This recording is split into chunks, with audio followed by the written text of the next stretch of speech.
Dan yang kedua ada benda tak hidup.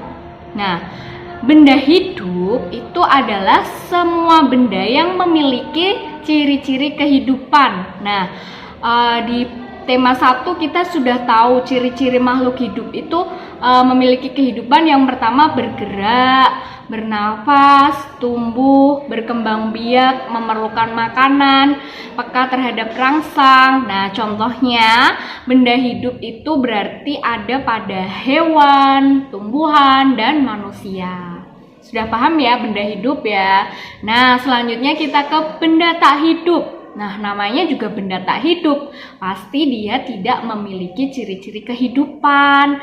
Contohnya ada kursi, ada buku, ada batu, ada tanah, dan lain-lain. Pokoknya yang nggak bisa bergerak itu benda tak hidup ya.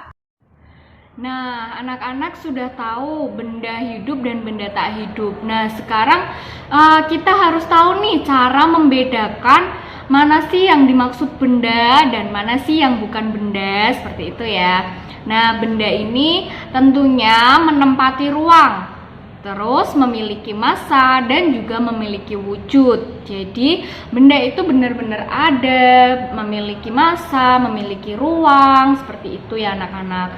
Nah, sebaliknya kalau bukan benda itu tidak menempati ruang, kemudian tidak memiliki massa dan juga tidak memiliki wujud. Baik anak-anak, di sini ibu mempunyai beberapa gambar, yaitu mana yang termasuk benda dan bukan benda. Nah, di sini anak-anak harapannya lebih tahu lagi ya mana yang benda dan mana yang bukan benda. Nah, yang pertama ada api unggun anak-anak. Nah, api unggun ini termasuk benda apa bukan ya? Wah, aku bingung nih. Nah, jadi api itu bukan termasuk benda. Loh, kenapa Bu bukan benda? Karena api itu tidak bisa kita pegang dan tidak bisa kita bawa kemana-mana, ya kan? Jadi api unggun itu tetap berada di situ karena ada kayu yang dibakar. Namun apinya itu tidak bisa kita bawa kemana-mana. Dia tidak punya massa, tidak punya ruang, seperti itu ya. Nah, selanjutnya minyak goreng anak-anak. Minyak goreng yang berada di dalam botol itu apakah benda? Ya, itu benda karena botol diisi dengan minyak goreng itu dapat kita bawa kemana-mana. Ya, jadi dia mempunyai ruang, memiliki massa, dan ada wujudnya. Seperti itu. Nah, jadi minyak goreng termasuk benda. Kemudian anak-anak, cahaya lampu. Nah, cahaya lampu apakah termasuk benda atau bukan benda? Ya, cahaya lampu bukan benda. Nah, contohnya ketika kalian memegang senter, senter itu adalah bendanya, bisa kita pegang kemana-mana, namun cahayanya itu tidak bisa kita bawa kemana-mana. Ketika kita letakkan senternya, maka cahayanya akan tetap di situ, nggak bisa kita ambil ya cahayanya ya, kita pegang bawa ke kamar, nggak bisa cahayanya kecuali senternya yang kita bawa. Jadi cahaya lampu, cahaya senter itu bukan benda. Sampai di sini paham? Nah, selanjutnya ada gambar ember anak-anak. Nah, ember ketika kalian mencuci baju itu embernya bisa kalian bawa ke depan ya. Nah, jadi bisa diisi dengan baju kalian atau bisa diisi dengan air. Nah, yang bisa kalian bawa itu dia termasuk benda. Nah, kemudian jadi ember itu benda ya. Kemudian es anak-anak. Es itu termasuk benda apa bukan ya Bu? Nah, jadi es itu termasuk benda anak-anak. Karena apa? Ketika kalian membuat es batu, kemudian es batunya kalian bawa pergi, masih tetap bisa dibawa, kemudian akan berubah menjadi air biasa. Jadi setelah es itu membeku dan kalian bawa kemana-mana, itu tetap disebut dengan benda karena dia masih bisa kita pegang, masih kita bisa minum ya. Nah, sudah paham ya? Kemudian balon anak-anak. Balon ini benda apa bukan sih, Bu? Nah, balon bisa kalian pegang? Bisa kalian tiup?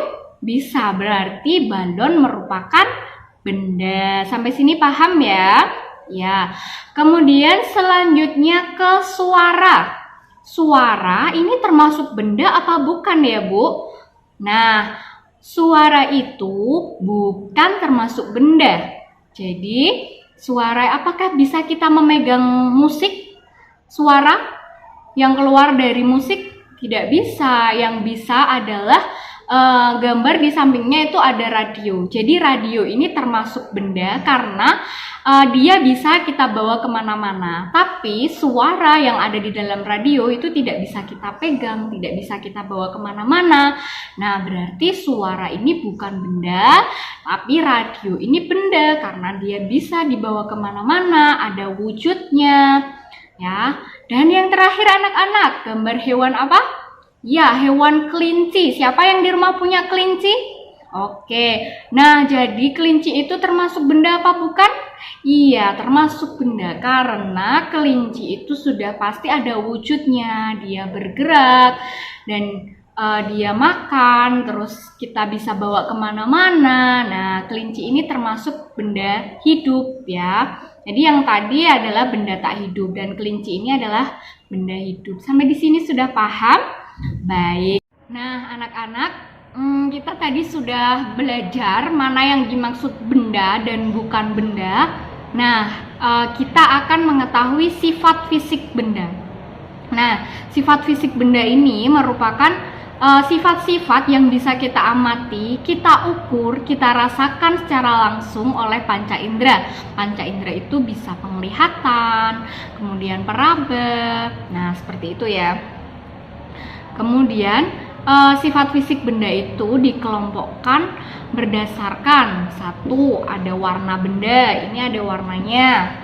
Kemudian bentuknya, ini bentuknya seperti ini. Ukuran bendanya, wujud bendanya, kekuatan benda, keadaan permukaan benda, dan bahan penyusun benda. Baik anak-anak, selanjutnya nanti kita pelajari lagi bersama guru kalian masing-masing. Sudah paham untuk materi hari ini? Baik anak-anak. Baik anak-anak, sudah paham ya untuk materi hari ini? Apabila ada yang belum paham, bisa nanti dijelaskan lebih lanjut oleh Bapak atau Ibu guru kalian masing-masing ya. Nah, jadi anak-anak, siapa di sini yang akan menyimpulkan kegiatan pembelajaran kita pada hari ini? Baik, kita simpulkan bersama-sama ya anak-anak. Yang pertama, benda yang ada di sekitar kita ini tentunya memiliki sifat fisik, ciri-ciri, dan jenis yang berbeda. Nah, ciri-ciri benda itu memiliki massa, memiliki ruang, dan memiliki wujud. Kemudian sifat fisik dapat kita lihat berdasarkan warna, bentuk, ukuran, wujud, kekuatan, dan lain-lain. Kemudian jenis benda itu terdiri dari dua, yaitu benda hidup dan benda tak hidup. Baik anak-anak, sampai di sini sudah paham? Nah, nanti kalau ada yang belum paham, bisa ditanyakan ke Bapak dan Ibu guru kalian ya. Baik, sudah cukup ya anak-anak pertemuan pada hari ini. Kalian tetap semangat, jaga kesehatan, jaga kebersihan, tetap berbuat kebaikan. Baik, sekian dari Ibu, kurang lebihnya mohon maaf. Wassalamualaikum warahmatullahi wabarakatuh. Sampai jumpa kembali soli-solihah kelas 3 yang hebat dan cerdas. Dadah.